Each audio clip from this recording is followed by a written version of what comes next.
theme song for the Gear Podcast. La, la, la, la, la.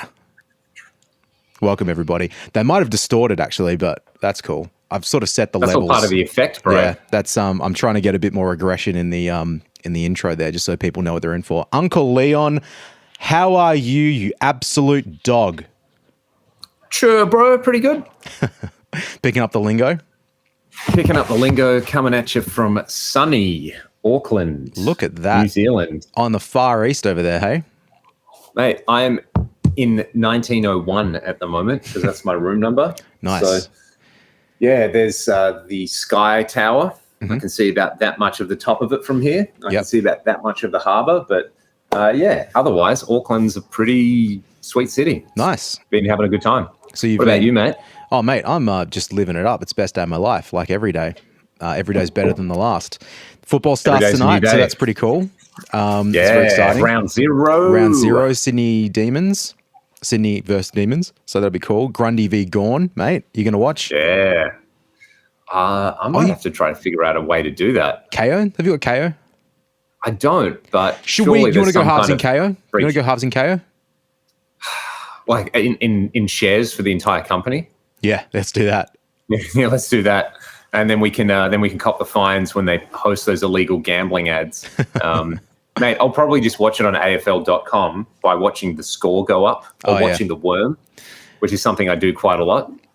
Well, yeah, I did that at my gig on Friday night. Actually, I just watched the I was playing the gig. I had the AFL app open on my iPhone holder on my mic stand, and just watched Fremantle not win against Port Adelaide. So, that's all right. It's pre-season. It's totally fine. I just want to say as well, while we're here having a good time. Ooh, Tim Tams. Now, what flavor is that? I can't read it from there. This is gooey. This is chewy caramel, which normally I would. It's not my first choice, but they were on sale. I have noticed, being in the middle of Auckland, the general cost of living in New Zealand is quite high, and this is coming from Perth, right, where the general cost of living is quite high. But, bro, before we start, I'm sure people listening to this podcast in New Zealand can tell us what's with the price of eggs here. They are really, really expensive, like 10 eggs for $10. Oh, no, that's too much. Yeah, that's a lot. That's New Zealand dollars, though, right? Is just so it's 10 eggs for like $9.50 or something Australian. Still too much.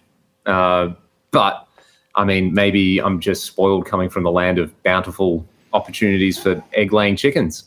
Yeah, it's weird. That's one thing I've noticed. Yeah, some of the prices in general in WA are a little different to the rest of the country, or the bigger metropoli, if you will. Yeah. So we're a big country town. Yeah, we totally are. The best country town, the best city, as a matter of fact. What other country town wins flags, mate? Oh, yeah. Hey? Absolutely. Not the St Kilda Saints country town. Did you see Tassie's? Like, I think I read something. It was the Tassie Devils is locked in as a name. That's good. I'm glad they hired someone who could get that one over the line, because what else were you going to do? On Backchat, they wanted to call them the Tassie Salmons. That's an even worse name than the Fremantle Dockers. You know what? I don't mind the Fremantle Dockers as a name. I've come around to it. Just blind loyalty to a team. Blind loyalty to the cause. But, mate, it's a beautiful Thursday here. You're on tour. You're on the other side of the world as far as I'm concerned. Yeah, basically. So should we talk about a little bit of guitar stuff or a little bit of life stuff? You want to hear about my Saturday night first before we go too much further? Let's put a pin in that one, because what I think would be fun to talk about is like a really quick run through of cool new stuff that got announced. So this is the Gear Podcast News of the Day edition. Mm-hmm. And I sent something to you last night, which you asked if it was real. Yep. And it's real. The Line 6 HX. I nearly said the HX one. It's the Pod Express. Pod Express, yeah. Yeah. I looked at it as soon as you sent it, which was, by the way, not last night. It was 6 a.m. Oh, maybe that's when you sent it the night before, but I got it at like 6:15 a.m. and I was like, what the fuck is going on here? Looked it up straight away. Wisely on sending me this garbage. Very cool though. Can you bring it up on your thing and share it on the screen? You know what? I will just read the specs. How does that sound? Go for it, mate. Where did I see it? So yeah, that was kind of like the standout thing. I think the news of the world. So they have a guitar and a bass version, which again is cool. So it looks like 5 knobs and a couple of buttons. Yep. You've got a middle encoder to select a bunch of amps, which I understand they're using the HX modeling, so they'd be like the Helix. What do you got? Chime, dynamic, crunch, heavy, lead, clean, special, and chime. So it's kind of cool that they're like just generic things. Did you listen to delay, reverb? Have you listened to any clips of it yet? I haven't. No, I have. So anyway, continue. You read the specs, and I'll talk about it. Yeah, you've got 7 amps. You've got IR-based cabs, 17 different effects in there, and a built-in looper, which is pretty cool. Then you have a bunch of, the usual USB-C audio, yada, yada, yada, yada. Yep. Line 6 Pod Express. So, and the price was what, $179? Yeah, very good. Very good. Very, very attractive. I like a lot of stuff Line 6 has released recently. It's just like, man, you're shooting fish in a barrel with that one. Lots of people are going to want one and just use it. And, I'm surprised they didn't do it earlier.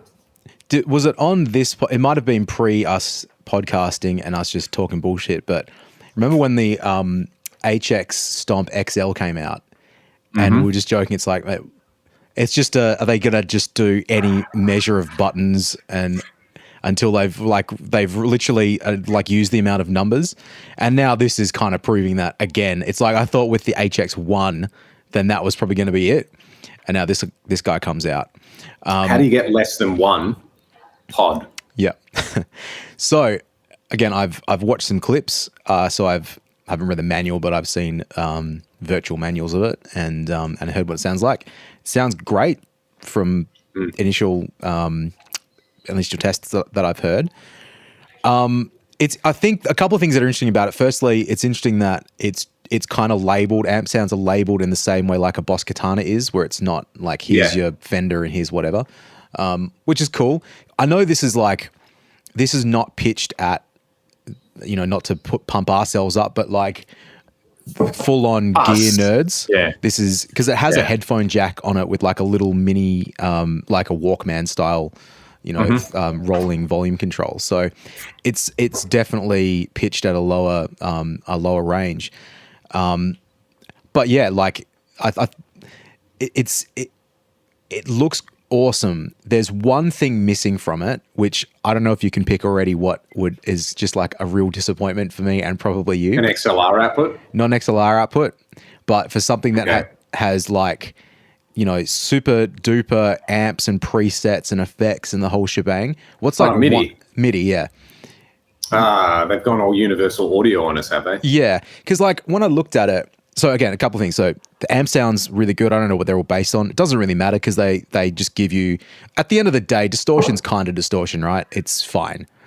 The way that the effects work, from what I understand, is I watched Fluff's video on it and I watched like the Sweetwater video. So I think the Fluff Is it like a katana style thing where you go from a certain, like the knob has 4 or 5 different settings and it's like, effect 1, there's its mix, effect 2. Pretty much. As you turn each knob up, it just increases that effect more. Each, like for the reverb, for example, it's broken into 5 or 6 segments. So for the 1 centimeter or half an inch, if you will, of the knob, as it travels through like the plate reverb, you get more plate, and then you get to the next effect and it's less. So, but that's all savable within the preset. So that's really cool. What I really liked actually was there's a ring that's around like the middle knob where you select the amps. There's like an LED ring. So as you increase the effect amount, it changes color to the effect that you're dialing in, and then it also shows you how much is involved in that. Which is also how there's a tuner on this thing, which is really great. Like when you, I guess, press and hold the tune button, the middle LED like ring thing will put you in tune. It's got like every feature to make it so useful for just chucking. It's battery powered as well, but I'm not sure if it's triple A's or double A's because the 2 videos I watched said different things. One said one and one said the other. But an XLR would be awesome, but for most people buying this is kind of unnecessary. MIDI would have been great because like you can imagine how like great this would be to implement into something like say like a Friedman IRX, like you put that in the loop and then just because you can turn the amps off on it as well and just use it as an effects machine. That's which really is something cool. I wanted to check. Also, you can change the IR that's on each amp, which I thought was interesting.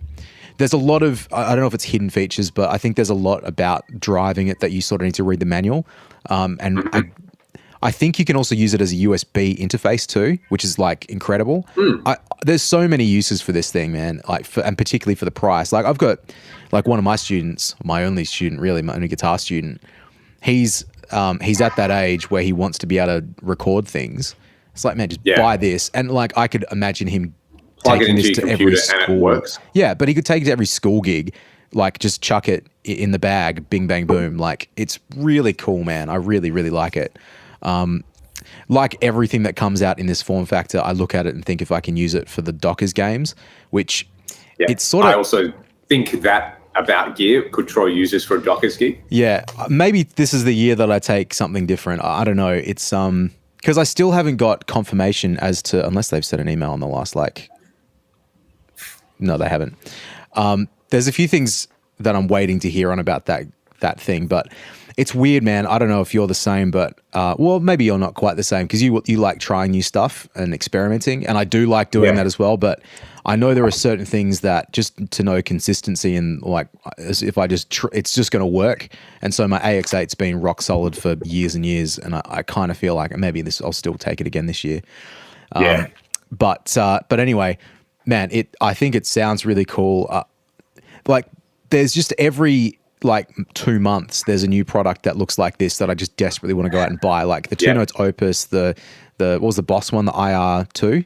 I wanted to buy that. IR2, correct. The TC Electronics little like JCM 800 pedal. Want one of those. It's just in reality I don't have use for all of these things. I probably should buy one. In reality, you're fine, but yep. But man, it's awesome. I'm looking forward to the Leon Todd demo. That'll be fun. Oh yeah. Probably just have to buy one, and it seems like a pretty good put in your guitar bag kind of thing. Good backup. I mean, that'll be what, $300? Yeah. Like with the effects built in, especially all the time you get effects built in, it's just reverb or like a room. Another cool thing that I tried today, which I hadn't, was and I've been wanting to get my hands on one to demo, is the UA Ox Stomp. Oh yeah. So I caught up with a friend of the podcast, Warren Mendoza, today. He cooked an amazing curry. Was a craft, exactly. Got to just hang out and play a bit of guitar and listen to him play guitar on his rig. Everyone should go and listen to the podcast episode that we did. It's entitled Black Strat Blues. Troy, the Fender Eric Johnson Strat is a very good Strat. He's got a bunch of them. Right. So that's the pro tip. I was playing one and I was like, man, this is amazing. But he's got the Sir MLs in there. So kind of sounded a little bit like my Strat. It just played a lot different. It had an awesome 58 reissue Les Paul. Like everything in there. You know when you just like everything someone has is there for a reason, and it's the best example of what it is. He's got some cool gear, man. Far out. He's a great player. Like amazing I watched one of his player. videos a couple of days ago, actually. Awesome. So you had a Marshall 50-watt bass model, not a super bass, a bass model, and he'd modded the normal channel to be a like 60 super lead circuit. All right. Oh, it was good. Like you got two very different things out of each side, and the custom audio 100 amp head. Yep. Magic. So good. And another great trick that I picked up from Warren. I can't believe I haven't tried this. He was loading down his old Plexi and running it to a Sir reactive load, then running the output of the Sir to the power amp input of another Marshall. All right. And using that to drive a cab, kind of like a Fryette power station or something. That's interesting, yeah. And it sounded really good because you're not really driving the power. Because I was like, man, it's such like, Bogner Uber cab in the room. I was like, that's a really reasonable volume to have that. He's like, yeah, it's basically just what the power station does. You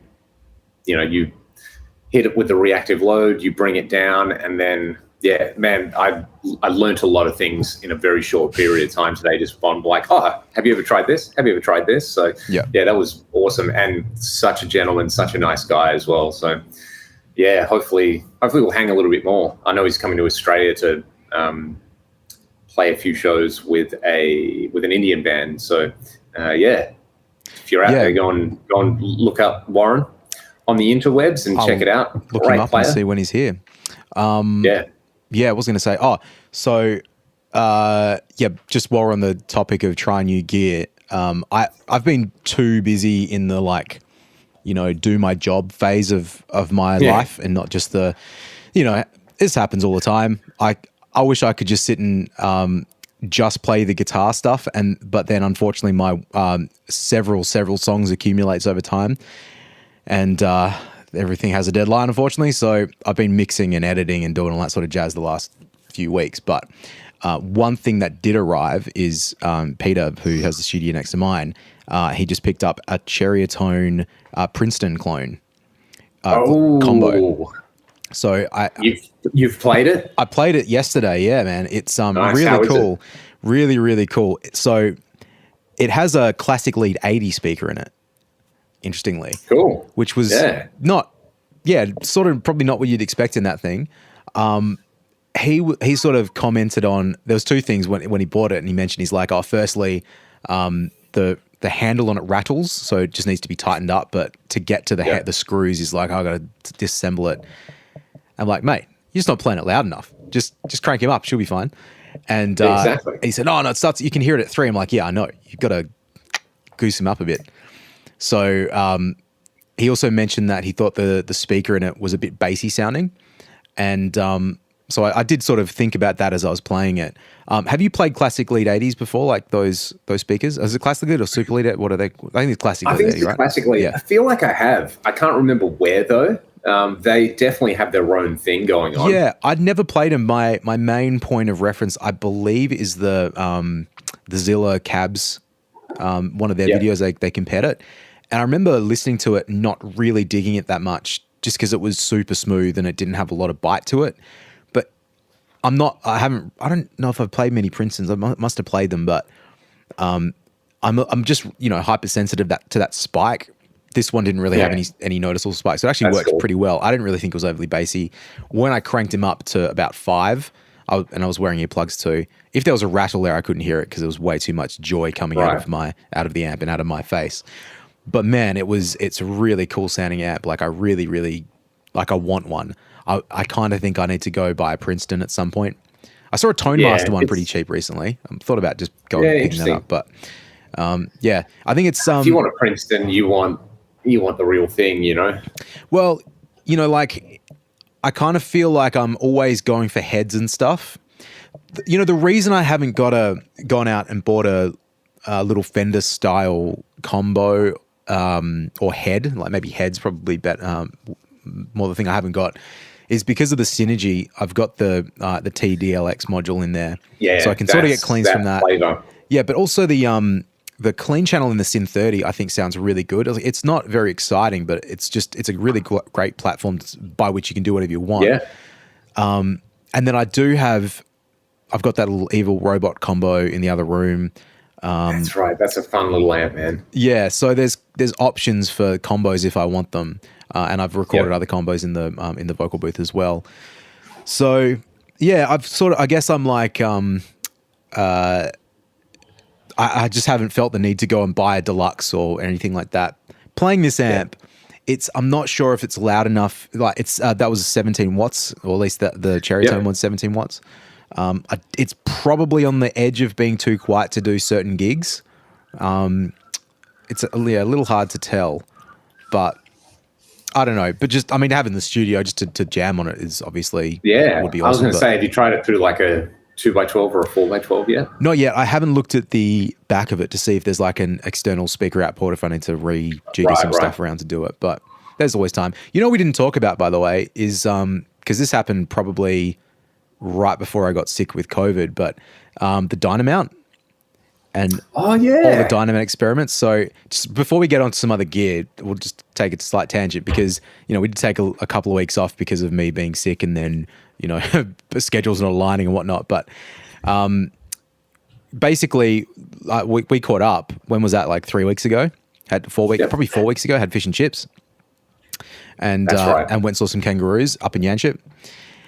And anyway, we're just like casually chatting about speaker IRs and Dynamounts and stuff. And you mentioned it, and that's like just forgetting that you bought a Dynamount 5 years ago, 6 years ago. Yep. It's been at I have shot a bunch of IRs with it and done a little bit of just mucking around with it. But I left it at the studio, 4 years ago? No, longer, man. I reckon it's been here since 2019. Wow. So that's like 5 years, maybe ended 2018. It's been a long time. And it's been sitting here. Like I haven't turned it on because I forgot about it as well. And then, we were talking. I remember that it's here. And so I dragged it out, and obviously it's still working. I sprayed it off with some compressed air as well, just got rid of some of the dust, and fired it up, and it worked. It worked great. And weirdly enough too, I remember when you got it, I pulled the app up to drive it on the phone, and I was still logged into your account, your awesome. Dynamount thing. And I remember that was like a drama that we had at the time. No, it's not your account. It's the guy you bought it off, his account. The previous owner's account. Yeah. And I was like, oh shit, there's no way we're going to get this password again. Like this thing's probably dead. As it turns out, you can just register the thing to different email addresses. So there you go. They finally updated it. Yeah. So anyway, that was cool. I got it all firing. So I'm planning to, because it is here, obviously, I'm trying to work out how I'm going to use it in this little setup because, as I've said several times, I've got one room with 4x12s in it. I have a vocal booth, which for the last few months, I've recorded combos in because it's easy to run a cable through the door. Eventually, I'll just punch a hole in and run the cables through. But I'm thinking I might just leave the Dynamount in the booth and just use it for combos and stuff, and then have the big rig up with SM57s and whatnot. I guess because with the big rig, where the speakers are, then recording combos, you want to use a different combo, you're going to have to move the mic anyway. So why not just place it on center and then dial it in with the dyno? Yeah, and what's interesting too is like the way I've been miking guitars with certainly using ribbon mics, using the AEA R84 a lot recently, and also using distance, which is probably something I mentioned, but I've been miking all amps about a foot away with a ribbon mic recently. And partly because the music I've been doing has required cleaner guitar sounds. So I'm sure this is like not a like brand new revelation for anybody, but I'm just kind of getting this thing of like the cleaner the amp, the further away the mic should be. I think that should be a new rule of thumb. Because if you imagine it like if you want tight metal stuff, then you need it. You want the character of what a mic. You don't want room on it, yeah. Yeah, it just needs to be tight. But then with something clean, like even I'm mixing something at the moment that was that I've been sent, and it just has that like spiky, like ice pick thing, like 3K give or take. Yeah. And it's so much worse when it's a 57 right up close. And for the cleaner or more like, crunchy sounds, I just don't know if it's really my cup of tea. So I've always struggled with that sort of sound. This has been a solution. So anyway, to bring it around to the Dynamount, at least I can experiment a little bit more with driving the microphone from the desk here and listen to it. So I'm looking forward to that. That's awesome. Before we talk about any more gear, tell us about your Saturday night. Oh, well, funnily enough, this will probably lead straight into another piece of gear that we can talk about. Excellent. Did a gig, country gig in Pingelly's. It's like 2 hours away, 2 hours-ish away. Showed up to the gig. Weather like in Perth was pretty reasonable. Getting a little bit sprinkly as we got towards the gig. And as we got out of the car, it was like just very gently sprinkling with rain. So I'm like, okay, show up to the gig, country gig, is on the back of a trailer. You like playing on the back of trucks. That old classic. Yep. So imagine like a big long truck trailer thing, right? With the rear half of it, as in like it's long and skinny, like here's my phone. So this back half here down was all hay bales. So it's kind of like a back to the stage. And then of course, you just did that gig. No. Yeah. Well, no, it's a different gig. So this wasn't a like festival or anything like that. But anyway, so the back half, the rear half, the long half was covered. So then we had a narrow part for the stage, which was okay, like fine. It was just duo, no big deal. Because it was risk of rain, they put a gazebo up. So where they'd placed the gazebo was not over the front of the stage where the band was playing. It was actually mostly centered over the hay bales, with quite a large amount of the stage being exposed. You could probably understand where this story's going. Anyway, we played the first set, sprinkling down, and they were saying like, oh, is this going to be okay? And I said, look, if it's sprinkling like now, everything should be fine. Like, it's so gentle and it's very inconsistent. I'm not going to like freak out if, anything happens. Oh, yeah, no, it'll be fine. We check the weather reports. It's all good. This will be the worst of it. I'm like, oh, sweet, no problem. Anyway, do the first set. That's all fine. Do the second set. We'll go on to do the second set, and it starts to rain quite a bit more. I'm like, all right. Hadn't really been checking the gear that much during the set break. And as I went on stage, everything was fucking flooded, man. The pedal board covered in water. My guitar case, which was sort of lent a little bit to stop some of the water coming in, was soaking wet. As it turns out, the gazebo that they had set up was dripping water directly onto the pedal board. So that was part of the reason. So I'm like, well, this is not great. And in any other situation, I would have just canned it, but we didn't. We played one song, and as we were playing the first song, it just got wetter and wetter. So the people at the party were like, oh, we'll put some tarps up. So they grabbed the tarps, they put it right in front of the stage, so what you could only see the top of our heads. But we had the speakers, because the truck was quite high, we had the speakers resting on the truck. So the tarp goes in front of the speakers, big, thick blue tarps, and it immediately like reflected onto the tarp and back into my ear. So it would have just sounded like nothing out the front. Yeah. Anyway, we finished the song, and I was like, look, guys, we got to take 10 minutes, and just if it doesn't settle down, we can't do this gig. Like, it's really unsafe, really bad for the gear. No one's listening to the music because it's fucking wet outside, like a number of reasons. So anyway, we ended up having to like pack everything down. We moved it to their house because it was at a house party. It was a house party thing. Moved it to the patio, fired it all up again. Great, let's do it. And then, pedal board shits its pants. Got one song through. Somehow the volume had dropped significantly, like by about 30 dB coming out of the pedals. I'm like, well, that doesn't sound great. And I said, look, for the second time, guys, I got to take a break because I can't get through this gig without having this. So I use an RC500 looper for drum machine rhythms, and then obviously for looping as well. It's very integral to the gig. I got to work out what's going on and which piece of gear is wrong. And I thought maybe it's a cable, maybe it's this, and maybe it's that. Anyway, I took a break and I isolated it down to the RC500 looper has very much shat its pants. When I was pressing a button on my Morningstar MIDI controller, any button on that would make the screen do weird shit on the RC500. So something janky's going on. So it might be okay because, it may just be that there was a little bit of water. Maybe something was shorting. Maybe it's not the end of the world. The problem is I've been so busy the last few days, I haven't been able to get the board out to test it. I haven't had a chance to test it, yeah. So, and now that it's a bit of a Schrodinger's cat situation whereby the pedal board could be working or not working, I don't know. Yep. And I have a gig tomorrow night, so I really need to check it today because if it is broken, I'm going to have to go and buy another fucking RC500 looper, which I don't really want to. That's $600 or something. And our dishwasher broke as well on Sunday, so I needed to buy another fucking dishwasher too. It's mate, just put the pedal in the dishwasher and they'll cancel each other out. So anyway, mate, that's my personal dramas. I'll let you know next podcast how that went. However, this does bring us to another piece of gear, Uncle Leon. Which piece of gear do you think I might be talking about? You're a big fucking Ed Sheeran fan. You're a big Ed Sheeran fan. You love him. You are. No, you are, mate. Tell me about Ed Sheeran and tell me about his looper pedal, hey? What do you know about it? Well, I had to play a Rupert Grint song, a Ron Weasley song for someone's wedding. Oh, yeah. Because they really wanted it. And it was, the song, the Thinking Out Loud? Yeah, Thinking Out Loud, which I just know how to play. Yeah. I can't remember when I learnt it, but they were like, can you play this? And I was like, yeah, I know that. It's not a terrible song, but it's fine. Yeah, normies love it for weddings. It's just another lame song that he writes. They're all lame. They're fine, but they're lame. John Mayer or Ed Sheeran, who are you choosing, Troy?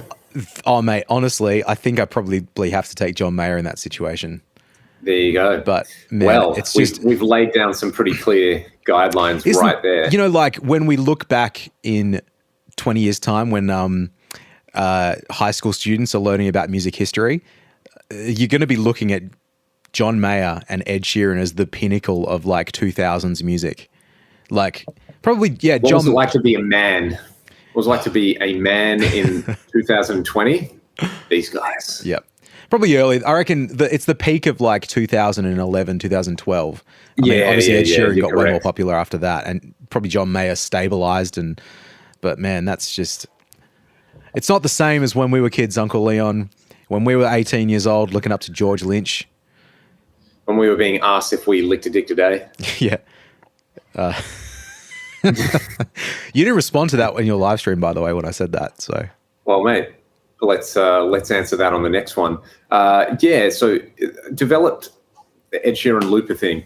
There's a small one and there's a big one, and I want to know if it's just a repackaged Headrush Looper board. Remember that gigantic thing that seemingly no one bought, or if there is some actual design stuff he's bought into it, because he uses an Ableton-based thing with a custom MIDI controller, right? I don't know. I haven't really looked into his looper setup, to be honest. It's pretty sophisticated. It's pretty cool. It's, there's some gear happening in there. It's not just like, let me bring the specs up. RC500. Can I actually, if I can find it, I'll see if I can share it. Ed Sheeran loop. I didn't realize it was so expensive at first because I was talking to someone about it the other day, and they were like, "Oh yeah, it's like $3,000." I'm like, "Fucking hell for a looper!"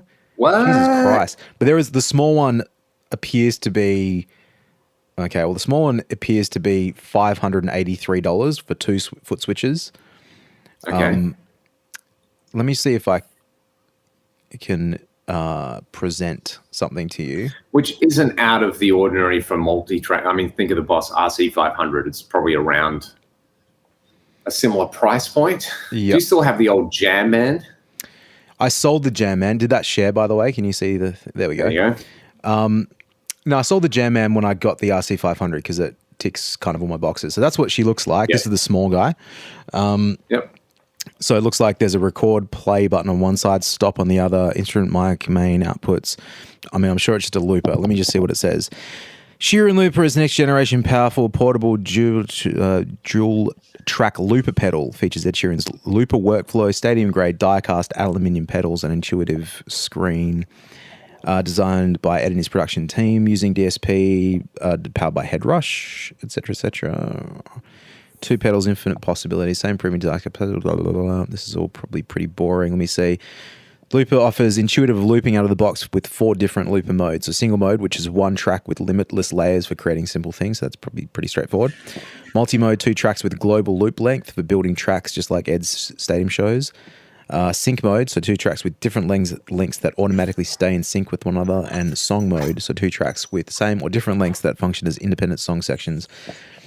Okay. So stuff you can already do that on something like the RC500, hey? Yeah, you could do it on most, the RC500 or the 600, or I think even the RC500 you could do a similar thing. Yep. Let me see. Stadium Edition? What is this? This battery looks like, power. Oh, no, that's his guitar. Sheeran guitars, okay. I'm on his website, I think they're developed with Loudon, right? Okay, there's the big boy. Yeah, so here you go. I believe so. Oh, I reckon that other looper the price might be more expensive than what I just said. So this is the big guy. This has got 8 foot switches. Looks like it's an iPad for a screen, so that's kind of interesting. £1,200. Ultimate looper, songwriting, metering waveform, designed by Ed, etc., etc. Stadium grade hardware, everything under control. Raise the bar with ultra responsive multi-touch display and navigation. That's cool. Virtual keyboard appears to name tracks. That's clever. I do appreciate that. Is there something like that in like the Neural? I don't know. So the Neural one is just using, there was a rack mounted looper called the Echoplex Pro. Gibson later bought them. So there's the Gibson Echoplex Pro, but it's a looper and it has a bunch of features sort of unique to it. So Echoplex Pro style looping is a thing. That's when you can like insert there's like the insert function and multiply and things like that, which the Quad Cortex actually implemented, which is why it's a pretty cool thing. I'll just read this for you, mate. So 5 creative looper modes. So you've got multi-mode, which is 4 tracks with global loop length for building tracks just like Ed Stadium's stage looper. Sync mode, which is 4 tracks with the same or different lengths that automatically stay in sync. Song mode, 4 tracks with same or different lengths that function as independent song sections. Band mode, 3 tracks with the same or different lengths that function as independent song sections, etc. So verse, chorus, etc. And the global track that can be used for all song sections, for example, percussion. And free mode, which is for unsynchronized tracks with no rules. So FX from Headrush, which is kind of interesting actually. So it features a full array of individual multi-processor chains to enhance the sound. Choose from 9 multi-effects racks. Alternatively, customize your own single effects. I'm just seeing if there's amps in here. Yeah, I wonder if it's just got the sort of Headrush stuff. The Sheeran Looper powerful onboard effects engine from Headrush. Yeah, I need to look at that a bit further. I tell you what, man, like I probably am not. My immediate reaction is to shit on this thing. I gotta have a look at it a little bit more. I want to see a picture of the I/O. Here we go. Can I click to expand? Can you all see that? So it's got some. It's for 4 inputs there. Some balanced outputs. USB. I imagine it's the sort of thing that you can just plug a microphone into as well. Yeah, well, there's 4 XLR inputs on it. So yeah, wow. That's kind of interesting. I'd probably. I mean, I don't think it has the drum machine stuff that I need from the RC500 because my RC500 is dead. Well, possibly dead. Again, Schrodinger's cat. We'll see. You're in the market for a new looper. Maybe. I don't know if. Well, it looked like the price at like in Australia was around 2,700 for that. But you know, if I look at that and think about how I work with the gigs that I do, if that has amps in it, that's quite useful. And effects and stuff. It means that hypothetically, because my system is HX Stomp for all the amps and effects, with the RC500 in the looper of the HX Stomp. Yep. But that runs all the drum machines and everything syncs perfectly. Because I was going to replace that with a Beat Buddy a little while ago. Yeah, the drum machines in the Beat Buddy, like you can program your own loops with MIDI and stuff. That's cool. Getting it to sync, I read a few articles that made it seem like it might be a little difficult to get things to sync. So yeah, anyway, it's kind of why I didn't end up ponying up the cash for that. I see. This is like, if you're working like Ed Sheeran does, you're tapping on the guitar and doing all that sort of stuff to get your sounds. So that's awesome if that's the way that you're going about doing it. You know, because I don't like Ed Sheeran's music and I find it very boring and lame. I don't really understand how he does his stuff. So if it was with an Ableton rig,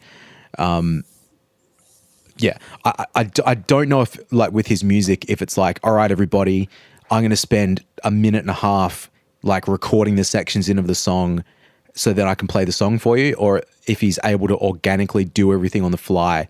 Like, I think it's more of he's using Ableton's looping function a lot, but there's also like pre-recorded loops he can bring in, you know?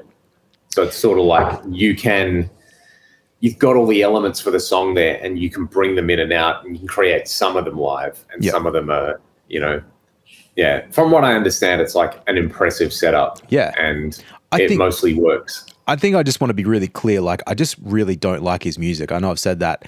I don't have like the record show as a player, and from what he's able to do as a performer, I have ultimate respect for that.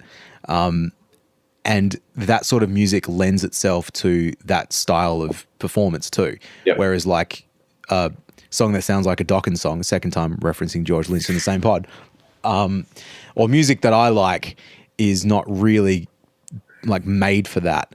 So, and also sometimes, and again, because I haven't watched his performance, I can't say this for certain, but like, I think when I've seen people doing looper stuff before, for example, this is 4 stories in one. Sorry, Leon, I'm tangent after tangent. But you remember when we went to Hamilton Island years ago?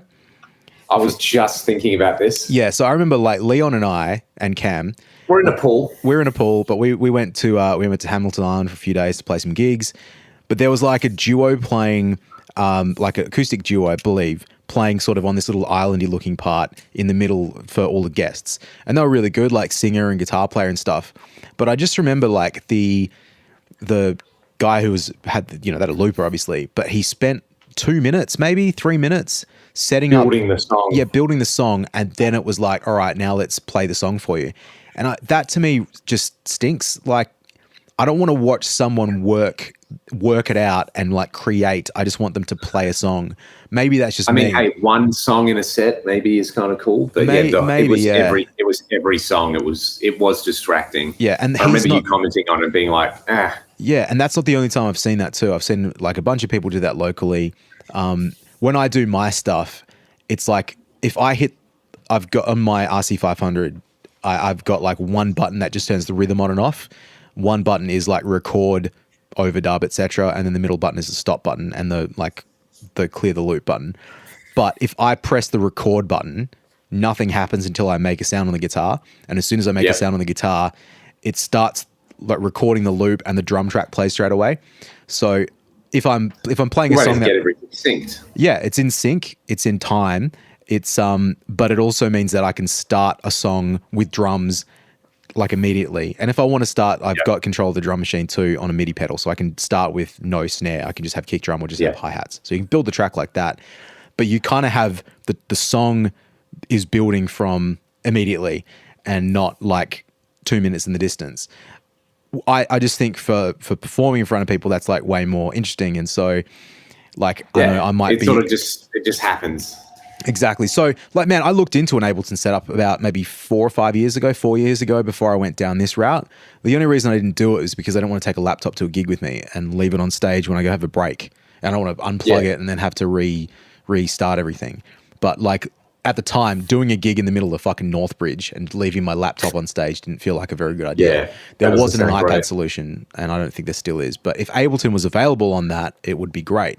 So, man, if you're Ed Sheeran, you're not worrying about that. You can just build your show. Like, that's wicked. Yeah, exactly. Exactly. I'll look into this a little bit more just out of pure interest because, you know, signal flow and we'll return later for part 2 on how it all works with the Sheeran looper. Also, I imagine if you don't like his music and having to look down and seeing his name on your rig, you know, might just make you enjoy it even less. The Ableton thing, they were talking, the show I'm here to do, the sound and lighting guy, one of them had mentioned to the producers about like, you know, there's a few songs with tracks, but there are some volume discrepancies about running, you know, but if you had Ableton, you can like mix the multi-track stems for stuff. Yeah. And yeah, my suggestion was just like limit the songs really, really hard so there's no dynamic in the backing track. And then you don't get any accidentally super loud sounds, which, you know, thing is, there's like 4 tracks in the set. Is it just straight backing tracks though?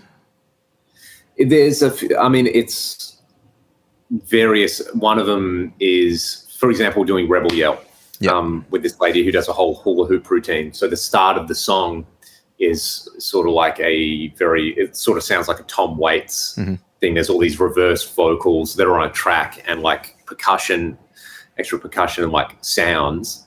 And then that transitions into Rebel Yell, which has a little bit of a track for like the second, for the bridge or something like that. You know, it's not wholly contingent on it. So that's one thing. And then there's a few performers who like, it's a whole like EDM style track and kind of the band just is adding a bit of instrumentation to that. How are they playing the tracks back though? Like what are they playing? From a Roland SPD-SX. I'm surprised you can't edit the volumes in that. But you know, like that's you can. You can. I think it just, they haven't normalized all the tracks going in. That was sort of my suggestion. Yeah. Which was like, just make sure they're all the same level. Yeah. The I mean, also like depending on how the show is being run, you can just have cues. If there's a stage manager, they can just cue. Yeah. Well, the drummer's basically doing that job. So it's like, I understand. Yeah. So funnily enough, I was talking because our buddy Chris plays drums with Avril Lavigne, and someone was mentioning that like apparently a lot of that is just like a lot of cues are also coming from like the SPD-SX, or maybe it's something. Maybe it's from Ableton. I'm not sure. Like a lot of the LX and stuff too, which is pretty awesome. That's what they were saying with Ableton. You can use it with the SX. So like that can send real-time stuff to Ableton and trigger things. So yeah, it's the whole world of additional instrumentation, where I think a lot of people just go, oh, they're just playing to a backing tracks. Like, no, it's actually quite sophisticated. Interactive. It's pretty amazing. Like when I was going through uni 20 years ago, the golden rule, like do not use computers for anything because it was too unreliable. And so, man, we were playing, and this is like 2005 to 2007, but I was doing theater shows where everything had to be on CD only because that's reliable. Even though there was one time I burnt a CD for the production at like 52 times speed accidentally. So it just kept glitching and barely played back in a show. That was not very good. But there were a lot of issues with consistency of playback from laptops and stuff. It was just generally accepted. You just don't do it. And extending past just that, like, man, playing, if you're in a band, like playing backing tracks and stuff, you just wouldn't really do it. But it's all fairly solid. Like, it is still risky. Anything like that is risky. Anything with an operating system that can freeze or whatever, you got to be concerned about. I don't remember if I've had too many issues with that recently. I'm trying to think if the last time I did a gig with tracks. It hasn't. It's been maybe 12 months or so. Yeah. But man, everything's a concern. Can be a concern. But yeah, it's funny back then too. Radio mics. It was just like, do not dare touch a radio mic unless it's absolutely necessary. Now it's like everything, man. Wireless guitars and far out. I watched 5 seconds of Chapper's video with the whatever new X thing with the tuner and the wireless guitar built into one. That's what I'm using. Oh, well, there you go. So the B8, it's very good. Yeah, really, really good. I used it I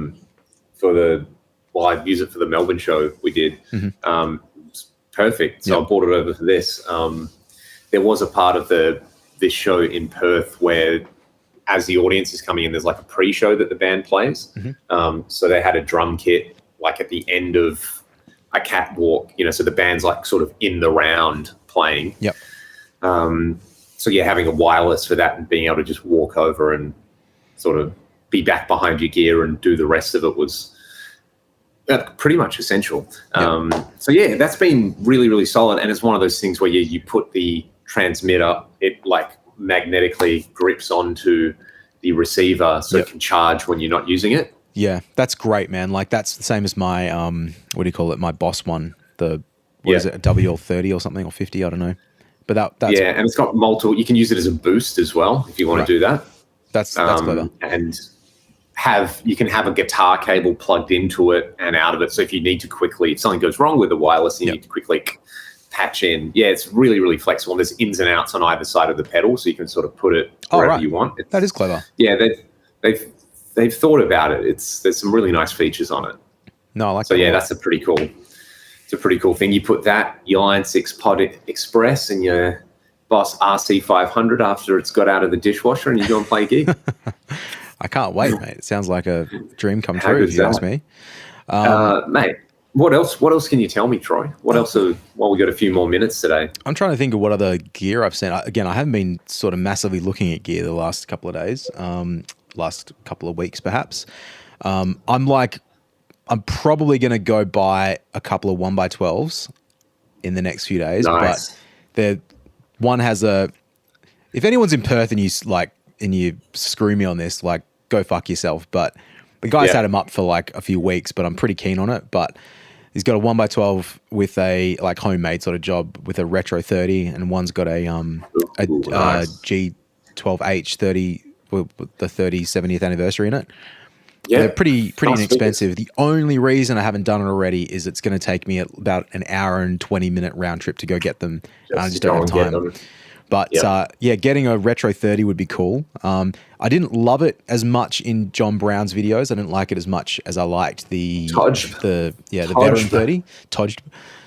But if it's cheap and it's probably worth a try,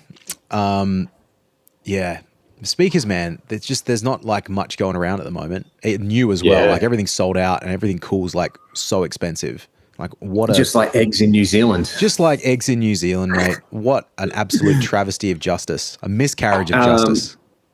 I would love to know, everyone listening to this episode or playing along on the YouTube, and participating. Let us know your thoughts on the Pod Express and the new XB8 and the loopers and things like that, and any other new gear that we've missed, and we will pick it up on the next episode.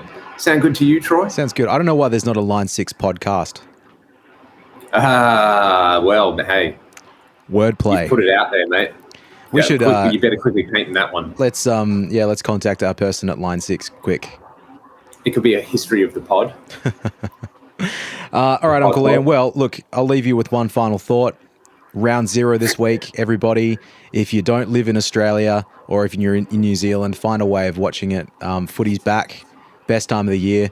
When we stop this, I might watch some Kane Corn's YouTube videos for some reason because I just hate myself. Why not?